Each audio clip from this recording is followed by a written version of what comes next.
Hello, one and all. I hope you're all having a great night wherever you are. I just got back from seeing Reincarnated slime movie, Scarlet, and I've got to say the movie, it was fairly good. It was fairly good. Certainly not, A+ material, but a solid B. A very, very solid B. I mean, the art and animation were absolutely freaking beautiful, especially when Rimuru was just, being freaking Rimuru, parting the Red Sea, swallowing up that massive explosion at the end of the movie, or, unleashing his Demon Lord's Haki, which was so powerful, sent Hiro and his subordinates flying backwards. Oh, I love that. I freaking love that. Seriously, Rimuru was just terrifyingly powerful.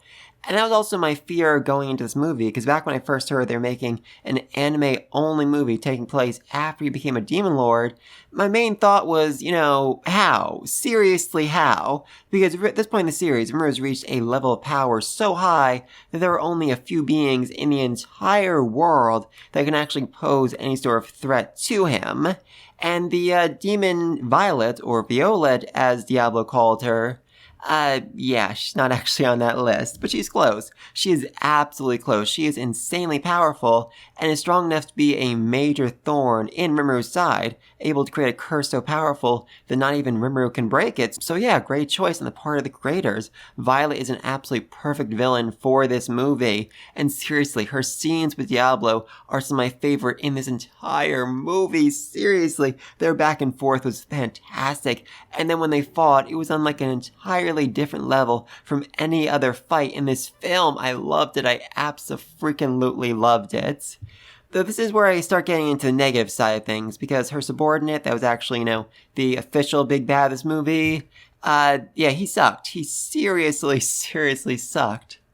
I mean, he was just so overwhelmingly weak and just utterly stupid. At one point, he went on like a 30-second rant about how, it would be utterly and completely impossible to create a spell that allows you to move a soul from one body to another. But we all very much know that is the case, and it's like it's some sort of ancient dark secret known only to the highest level of demons. It's known by a freaking human sorcerer. Razin has been using it for hundreds of years to stay alive and keep Falmouth safe, so yeah, this dude just really freaking dumb. And it took Rimuru absolutely no time at all to bring this man down, which is, no surprise whatsoever. I mean, I think we can all agree that a big part of the series is somebody coming at Rimuru saying, you're a weak, pathetic, stupid slime, and I'm gonna kill you, and then very quickly realizing, I shouldn't have done that, I should not have done that. And I love that. I really do love that. But another big part of the series is the characters. The villagers we've come to know and love, how they've grown over time. And it just didn't really feel like they were a big part of this movie at all. I mean, Geralt had a great moment, an absolutely great moment at the start of the film when he realized that Hiro was an ogre and that, he'd likely killed and eaten some of his friends and families. He dropped his weapon, he dropped his shield, and he fully accepted his death because he feels like that's what he deserves for the sins he has committed. That was a great scene. That was an absolutely great scene.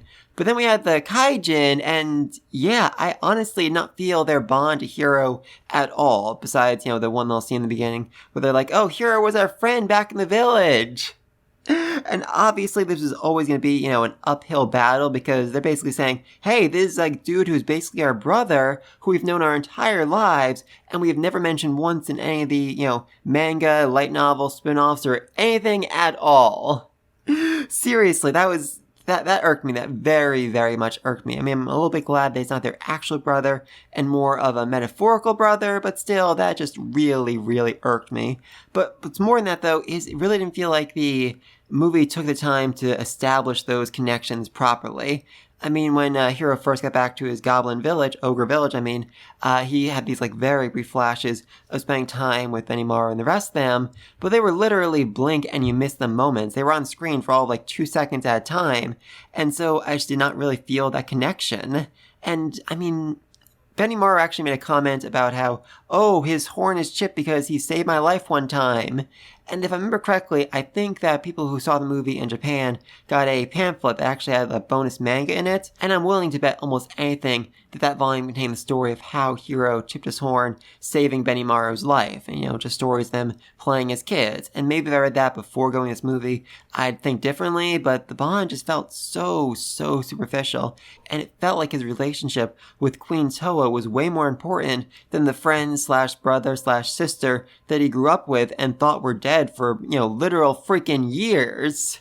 Honestly, they could have replaced Hiro with anybody else, any random stranger, and I feel like the flow of the movie would not have been that much different.